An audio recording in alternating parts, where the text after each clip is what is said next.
الحمد لله وكفى وسلام على عباده الذين اصطفى خصوصا على أفضلهم وخاتم النبيين محمد الأمين وعلى آله وصحبه أجمعين. أما بعد، أعوذ بالله من الشيطان الرجيم. بسم الله الرحمن الرحيم. إذا جاء نصر الله والفتح ورأيت الناس يدخلون في دين الله أفواجا فسبح بحمد ربك واستغفره إنه كان توابا. صدق الله العظيم. اللهم صل على سيدنا محمد وعلى آل سيدنا محمد وبارك وسلم.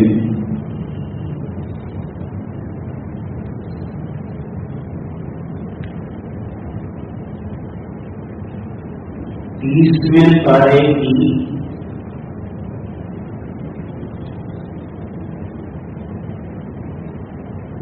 ایک چھوٹی سی سورت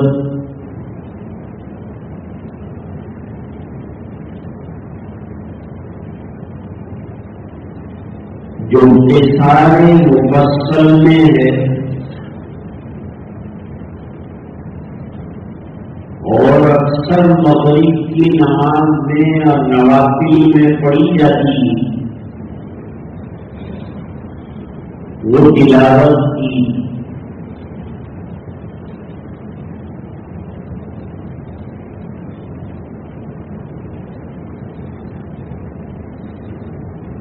یہ سورت حضور پاک صلی اللہ علیہ وسلم کے دنیا سے تشریف لے جانے کی خبر دے رہی ہے.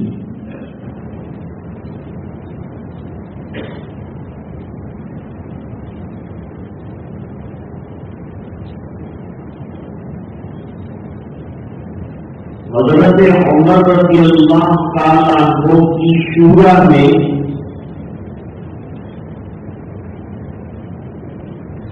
معمر صحابہ کرام بھی تھے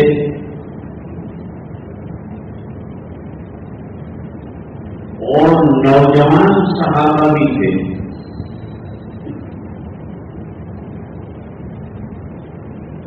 نوجوان صحابہ کرام میں ابن قیس اور حضرت عبداللہ بن عباس رضی اللہ تعالی عنہما.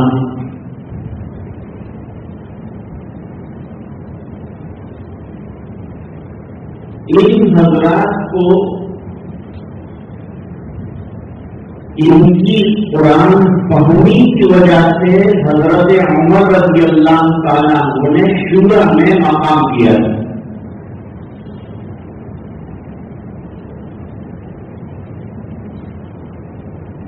اور ابن قیس رضی اللہ تعالیٰ عنہ بھی قرآن کریم میں بڑی مہارت رکھتے تھے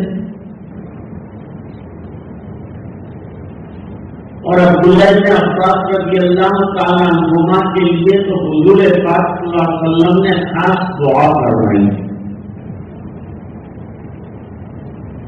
اللہم علمہ الکتاب والحکمہ،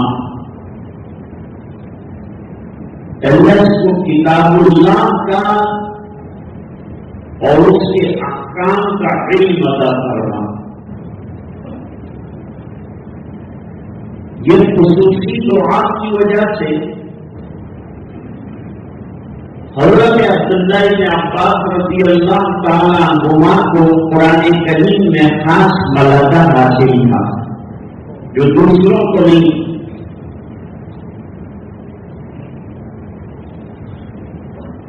کچھ محمد صحابہ کرام نے اعتراض کیا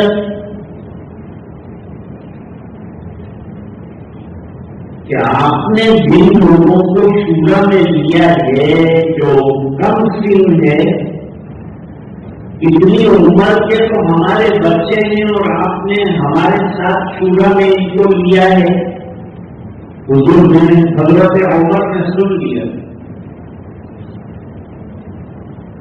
اور سوچا کہ ایک دن اس کا جواب دیا جائے گا کہ ان کو بیجا نہیں لیا گیا ہے، ان کو ایک مقصد سے لیا گیا ہے۔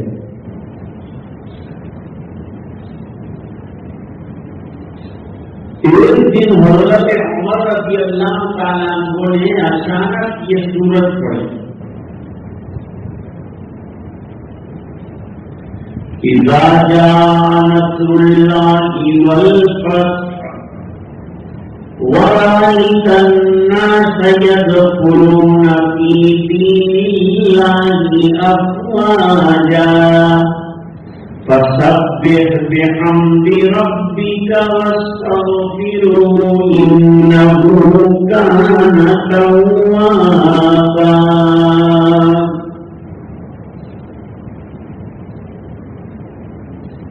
یہ سورت پڑھنے کے بعد پوچھا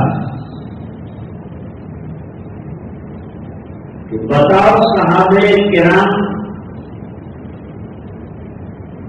اس کے نازل ہونے کی وجہ اور اس کا شان نزول بتا سکتے ہو؟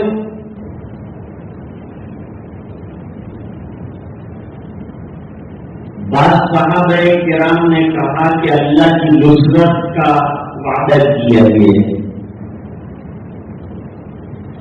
بعضوں نے کہا کہ فتح مکہ کی خبر دی گئی، بعضوں نے کہا تسبیح اور تحمید کا حکم حضور کو دیا گیا ہے۔ حضرت عمر خاموش رہے، کوئی رزلٹ نہیں دیا۔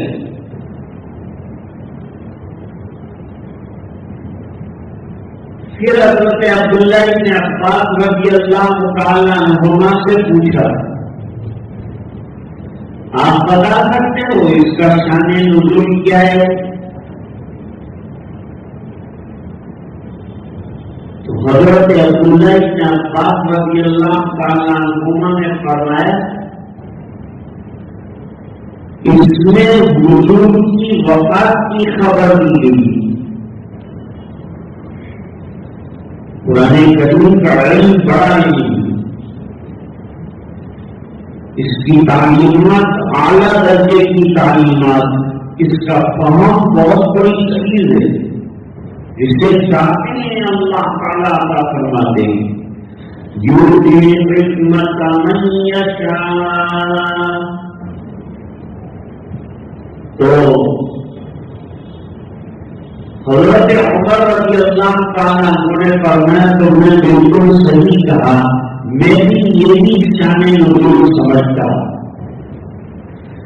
تو وہ صحابہ کرام کی آنکھ کھلی کہ یہ نوجوان کو کیوں رکھا گیا ہے، شورا میں وقتاً فوقتاً ضرورت پڑے گی قرآن سے استدلال کرنے کی، تو یہ نوجوان ہوں گے تو استدلال کریں گے۔ ان کی قرآن فہمی اور قرآن میں مہارت کی وجہ سے ان کو شورا میں رکھا گیا۔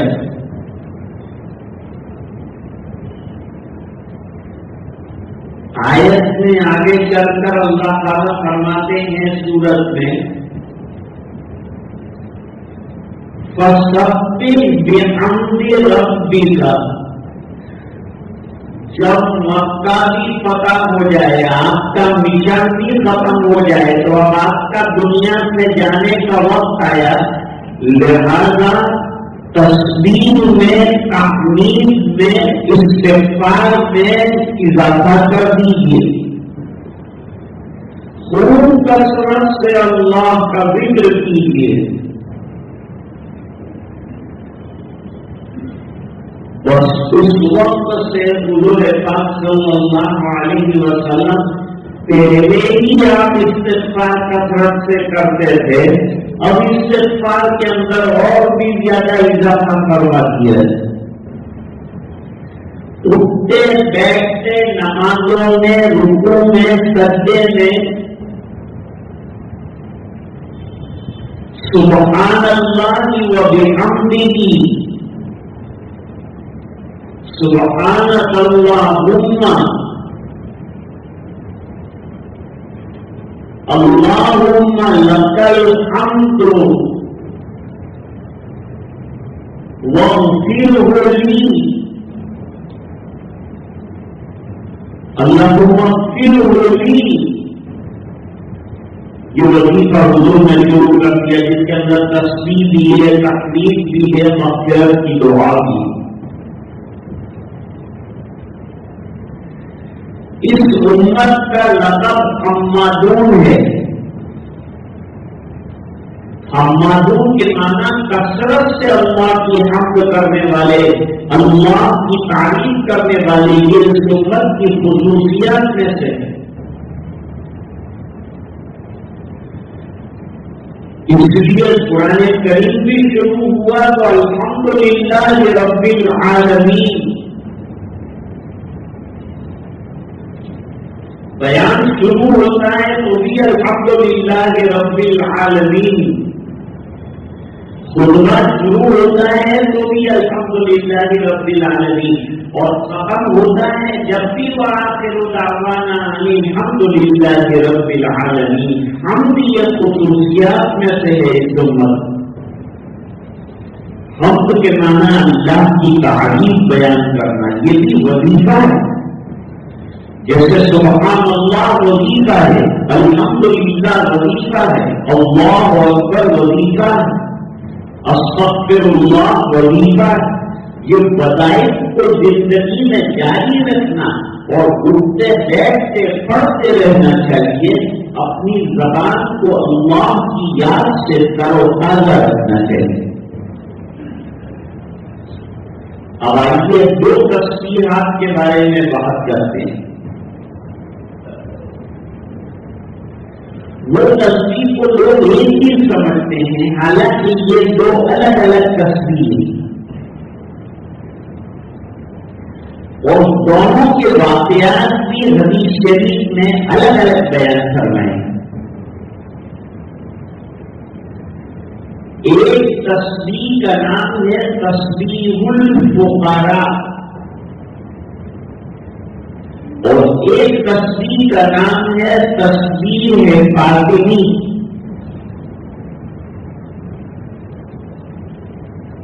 اب آج اس کی تفصیل معلوم کرتے ہیں کہ تسبیح الفقراء کیا ہے. اس سے انشاءاللہ آپ کے علم میں اضافہ ہوگا. دونوں الگ الگ.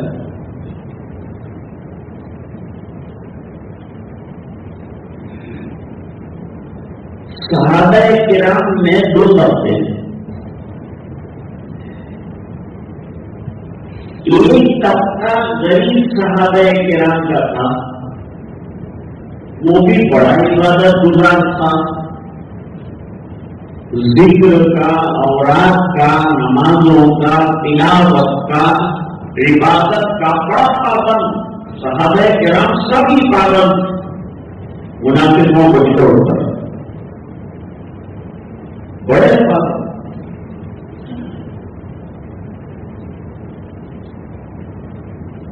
ان غریبوں کا طبقہ صحابہ کرام میں ایک طبقہ مالداروں کا،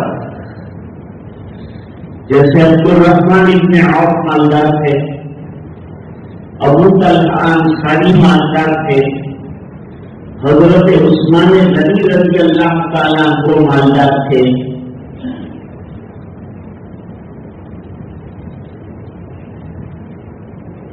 تو جو مالدار صحابہ کرام تھے وہ بھی عبادت میں پیچھے نہیں رہتے تھے. یہ نہیں کہ بھائی چلو مال دے دیا عبادت میں کمزور ہو گئے. وہ دو کام کرتے خوب مال بھی اللہ کے راستے میں لٹاتے تھے اور عبادت بھی خوب کرتے تھے, تہجد بھی پڑھتے تھے, راتوں کو اٹھتے تھے, ذکر بھی خوب کرتے تھے.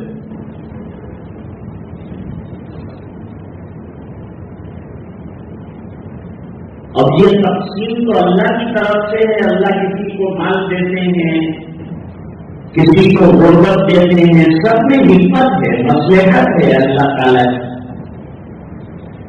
جس حال میں اللہ نے جس کو رکھا ہے اس کو اس حال میں خوش رہنا چاہیے. میرے لیے اللہ نے جو مقدر کرنا ہے میں اس میں راضی ہوں. ہاں, رزق حلال کے لیے محنت کرنا, کوشش کرنا, آگے بڑھنا, اس سے منع نہیں کیا ہے شریعت نے. رزق حلال زیادہ سے زیادہ کماؤ, نفع کماؤ, کوئی منع نہیں کرتا. تجارت کرو, کوئی منع نہیں کرتا.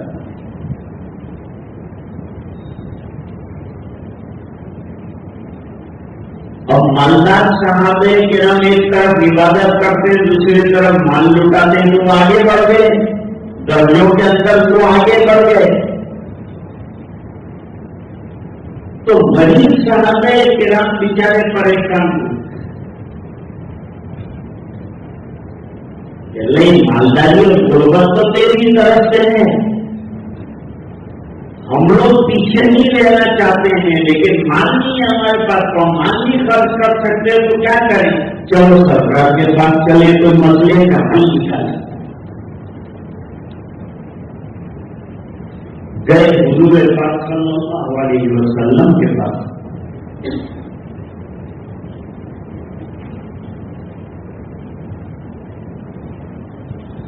اور جا کر کے معذرت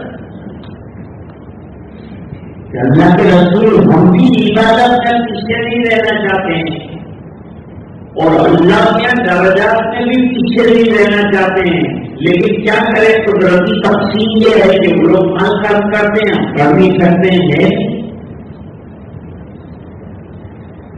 صحابہ کرام کے پاس ایک کھجور بھی آتا تھا تو وہ بھی اللہ کے راستے میں دینے کے لیے تیار ہو جاتے تھے. خود بھوکے رہتے تھے اور غربا کو دے دیتے تھے. یہ ان کی شان تھی. مال لٹانے میں پیچھے نہیں رہتے تھے, لیکن قدرتی طور پر غربت تھی. اور یہ حضرات کچھ نہیں تھے اس میں, ان کو کوئی اعتراض نہیں تھا اس غربت پر. انہوں نے فرمایا میں تم کو وظیفہ بتاتا. یہ غریب صحابہ کرام کو حضور پاک صلی اللہ علیہ وسلم نے وظیفہ بتایا کہ یہ وظیفہ اگر تم پڑھو گے تو تم سے آگے کوئی نہیں بڑھ سکے. وہ وظیفہ کیا بتایا؟ 33 مرتبہ سبحان اللہ, 33 مرتبہ الحمدللہ اور 34 مرتبہ اللہ اکبر. یہ ہر فرض نماز کے بعد پڑھ لیا کرو. اب اس میں سے اختلاف ہے کہ جن فرض نمازوں کے بعد سنتیں اور نوافل ہیں وہ سنت اور نوافل کے بعد یہ ذکر کرنا چاہیے, اور جن نمازوں کے بعد سنت اور نوافل کے جیسے عصر کے بعد اور فجر کے بعد اس میں فوراً یہ وظیفہ پڑھنا چاہیے. اس میں بھی ایک مسئلہ اور یہ بیان کیا کہ یوں 100 مرتبہ ہو جائے گا, لیکن اگر کسی کے پاس وقت تنگ ہے تو 30 مرتبہ یا 33 مرتبہ اگر پڑھ لے تو کوئی حرج نہیں. یہ بھی پڑھ سکتا ہے اور یہ بھی پڑھ سکتا ہے. اس میں 100 ہے, اس میں 30 یا 33 ہے. دونوں وقت کی سہولت کے اعتبار سے پڑھا جائے گا. وقت کم ہے تو کم پڑھ لے, وقت میں وسعت ہے تو پورا 100 مرتبہ پڑھ لے, اور نمازوں کے بعد اس کا اہتمام کرے.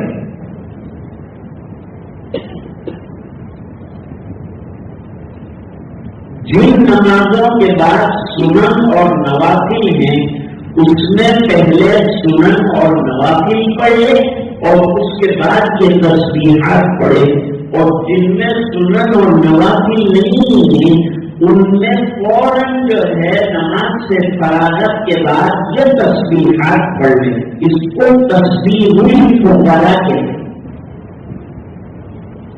وہ بھی ایک بات اور اسی تفصیل بھی آپ کے سامنے آئے گی. اس کی بڑی فضیلت ہے. حضور نے فرمایا تم میں سے جو یہ پڑھے گا تم سے کوئی آگے نہیں بڑھ سکے گا. لیکن وہ مالدار صحابہ کو بھنک لگ گئی, ان کو پتا چلا کہ غریبوں کو یہ وظیفے بتائے, انہوں نے بھی شروع کر دی. پھر صحابہ غریب دوڑ کر آئے کہ حضور انہوں نے بھی شروع کر دیا. فرمایا کہ ذالک فضل اللہ یؤتیہ من یشاء. اب یہ اللہ کا فضل ہے جو ٹوٹ جائے لے جائے لے جائے. ایک یہ ہو گئی. نمبر 2 تسبیح فاطمہ. یہ تسبیح حضرت فاطمہ اور حضرت علی کرم اللہ وجہہ کو بتائی گئی. اس کا واقعہ الگ. حضور پاک صلی اللہ علیہ وسلم کے پاس کچھ غلام آئے.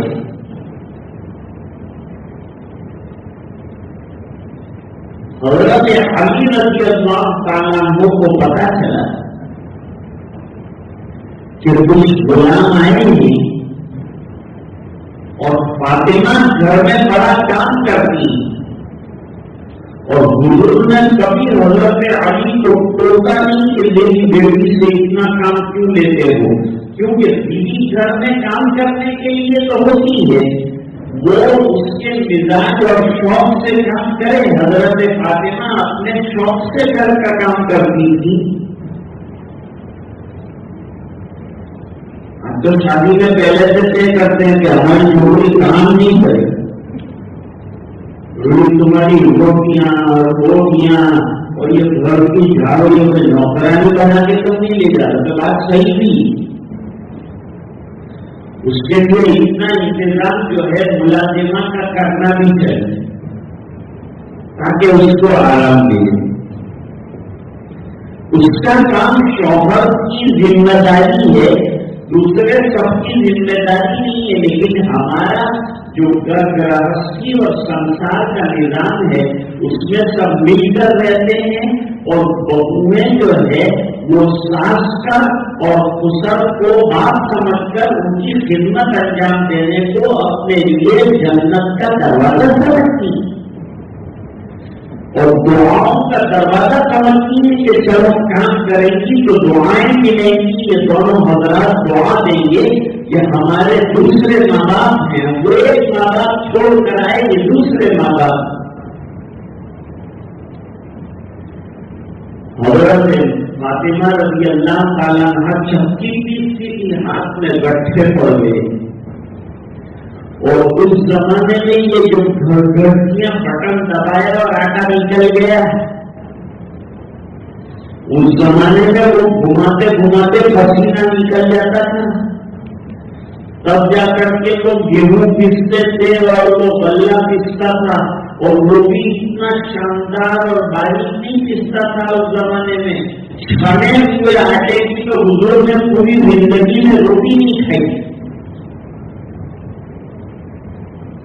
یہ اللہ کا کرم ہے کہ اللہ تعالیٰ ہمیں کوئی وقت ایسا نہیں گزرتا کہ غریب سے غریب کو چھنے ہوئے آٹے کی روٹی نہ عطا فرماتے.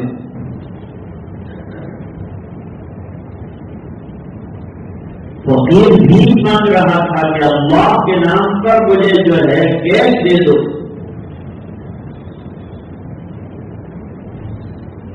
لوگوں نے کہا روٹی نہیں ملتی, کھانا نہیں ملتا, اور اللہ کے نام پہ گیس مانگ رہا ہے. کہاں میرے لڑکی کی برتھ ڈے؟ تو آج تو فقیر بھی ایسے شادی مزاج کے ہو چکے ہیں، فوٹو لے لیتے ہیں، آگے والے تو 10 روپے دیے تو وہ فقیر آیا، اس نے کہا 10 روپے مجھے بھی دینے پڑیں گے، دیکھو یہ فوٹو، تم نے اس کو 10 روپے دیے تھے، موبائل میں فوٹو بتائے۔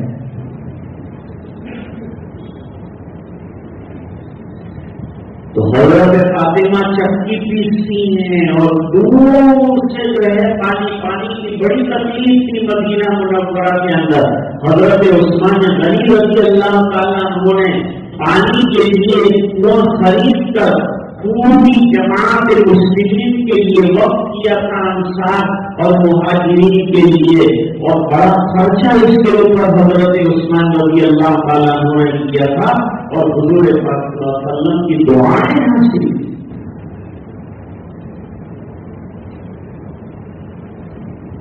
تو حضرت علی رضی اللہ تعالیٰ عنہ نے حضرت فاطمہ سے کہا کہ جاؤ ابا کے پاس غلام آئیں گے، وہ غلام جو ہے ان میں سے ایک غلام بھی تمہیں مل جائے تو وہ تمہارے کاموں میں باہر کے ہاتھ بٹائے، تم کو عبادت کے لیے اور طاعت کے لیے زیادہ ٹائم مل جائے گا،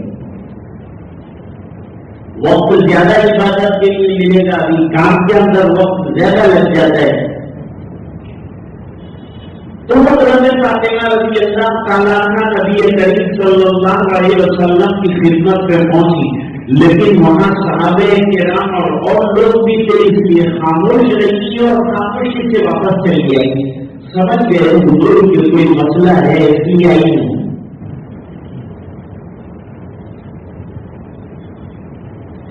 رات کو بنت سے نفیس نبی کریم صلی اللہ علیہ وسلم بیٹی کے گھر تشریف لائے، اور بیٹی کے گھر تشریف لانے کے بعد آنے کی وجہ پوچھی کہ آج بیٹی تو آئی تھی، خاموش رہی، کچھ بولی نہیں، کیا بات؟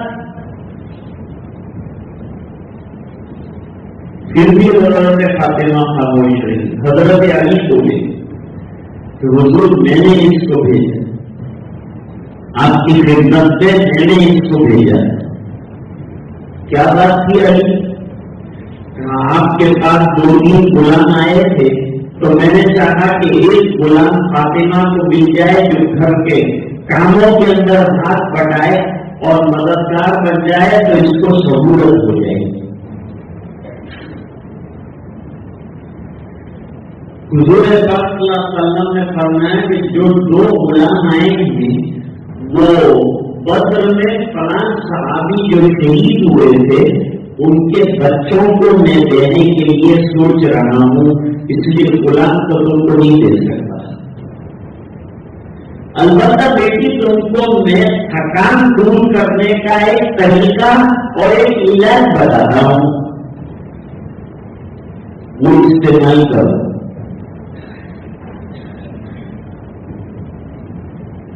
بتلائیے سرکار، یہ حضرات بڑے فرما بردار، اپنا عدوی کرنا تو ان کے مزاج میں ہے نہیں، بس بات سرکار نے فرما دی تو اس پر عمل۔ حضور منبر پر کھڑے ہیں اور کچھ لوگ پیچھے ایک دم دیواروں سے کھڑے تھے اور عبداللہ بن مسعود دروازے کے پاس آ گئے تھے۔ حضور پاک صلی اللہ علیہ وسلم نے وہ جو کھڑے لوگ تھے ان کے بارے میں فرمایا کہ بیٹھ جاؤ، تو عبداللہ بن مسعود دروازے میں بیٹھ گئے۔ حضور نے فرمایا کہ مسعود تم کو نہیں کہا، یہ بڑے صحابہ کرام میں سے ہے، ابن مسعود رضی اللہ تعالیٰ عنہ جلیل القدر صحابہ کرام میں سے ہے اور قرآن کریم کے ماہرین میں سے ہیں اور سنتوں کے بڑے پابند اور متبع ہیں۔ کہا میں نے تم کو نہیں کہا، لیکن کہا سرکار جب یوسف کا حکم آیا تو میں بھی اس کے اندر شامل تھا، لہٰذا مجھے مناسب نہیں لگا کہ سرکار فرمائے یوسف اور میں کھڑا رہوں، اس بنا پر میں بیٹھ گیا۔ حضور نے ان کو آگے بلا دیا کہ نہیں تم آگے آ جاؤ، میں نے ان لوگوں سے کہا ہے تم سے نہیں کہا ہے۔ کہا آؤ علی تم بھی سنو اور فاطمہ تم بھی سنو، میں تمہیں تھکان دور کرنے کا وظیفہ بتاؤں۔ رات کو سونے سے پہلے یہ پڑھنا چاہیے، سبحان اللہ 33 مرتبہ، الحمدللہ 33 مرتبہ، اور اللہ اکبر 34۔ یہ 100 کا عدد ہو جائے گا۔ رات کو بستر پر لیٹنے سے پہلے یہ وظیفہ پڑھ لیا کرو، تو بیٹی تمہاری دن بھر کی تکان اللہ تعالیٰ دور کرنا دے گی۔ دیکھو اس میں یہ بھی برکت اللہ تعالیٰ نے عطا فرمائی، ثواب تو ملے گا۔ حضور نے فرمایا کہ دنیا کا خادم نہیں دیتا، یہ وظیفے آخرت کے خادم میں، اور انگلی پکڑ کر تمہیں جنت میں لے جائیں گے۔ تو میں تمہیں آخرت کا خادم دینا چاہتا ہوں۔ دنیا میں خادم کے بغیر محنت اور مشقت کے ساتھ تکلیفوں کے ساتھ زندگی گزر جائے گی، لیکن وہاں کی تکلیفوں سے نجات حاصل کرنے کے لیے اور وہاں راحتیں پانے کے لیے اور وہاں کے درجات کی بلندیوں کے لیے تم کو یہ کرنا چاہیے۔ اور حضرت علی سے کہا کہ سائل پڑھنا چاہیے، ابھی آپ فاطمہ ماٹے نہ کی سمجھی بہت پڑھ کہ حضور پڑھا کہنا، پھر عرصہ دراز گزر گیا، 30 سال کا عرصہ ہو گیا۔ جنگ صفین کے موقع پر شاگرد بھی ساتھ تھے، حضرت علی میدان کارزاب سے آئے، اپنے ہتھیار اتارے، تلوار رکھی، اپنا بختر رکھا، بیٹھے، وظائف پڑھے، اوراد پڑھے، عشاء کی نماز پڑھی۔ تو شاگردوں نے اس وقت ایک سوال کر دیا کہ امیر المومنین آپ کو تاجدار مدینہ جناب رسول اللہ صلی اللہ علیہ وسلم نے ایک تصویر حضرت فاطمہ رضی اللہ تعالیٰ عنہ کے ساتھ مل کر بتائی، کیا آپ وہ تصویر کا ورد ابھی بھی کرتے ہیں؟ تو حضرت علی رضی اللہ تعالیٰ عنہ نے فرمایا اس کو استقامت کہتے ہیں۔ ہم لوگوں کا حالت یہ کبھی پڑھ لیا، کبھی چھوڑ دیا، کبھی ایسے ہی رکھ دیا۔ فائدہ کب ہوتا ہے؟ اعمال میں، اوراد میں، وظائف میں فائدہ کب ہوتا ہے؟ جب آدمی استقامت کے ساتھ کام کرے، وظائف، اوراد، نماز، عبادات، تلاوات پورے استقامت کے ساتھ جھک کر روزانہ کرے تو اس کا بڑا فائدہ اللہ تعالیٰ عطا فرماتے۔ اور استقامت والوں کے لیے قرآن کریم میں تعریف بھی بیان فرمائی، ان الذین قالوا ربنا اللہ ثم استقاموا فلا خوف علیہم ولا هم یحزنون۔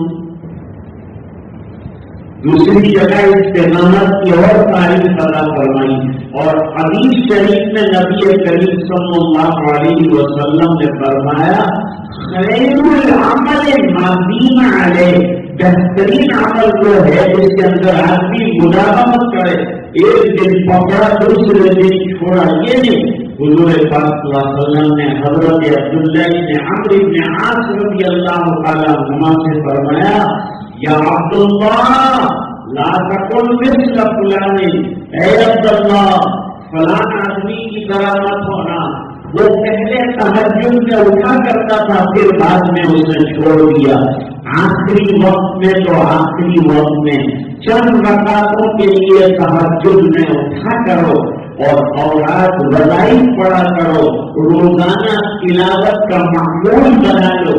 اور استقامت کے ساتھ ہمارے سلسلے میں ایک مرید تھے، 22 سال تک روزانہ ایک پارے کی تلاوت میں انہوں نے کوئی کسر نہیں چھوڑی، اور ایک دن کا ناغہ انہوں نے نہیں کیا. اس طرح سے قرآن کریم کی تلاوت کرتے تھے. حضرت علی نے کہا جس دن سے جناب رسول اللہ صلی اللہ علیہ وسلم نے حکم فرمایا ہے بندے کو یہ وظیفے پڑھنے کا، اس دن سے لے کر آج 30 سال ہو گئے، کبھی اس کا نعرہ نہیں. اس کا نام استقامت ہے. اللہ تعالیٰ نے استقامت میں بڑی خیر رکھی ہے.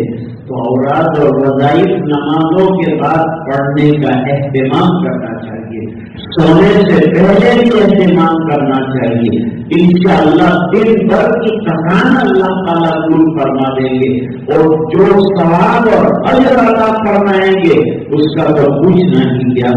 اللہ تعالیٰ سب کو عمل کرنے کی توفیق عطا فرمائے.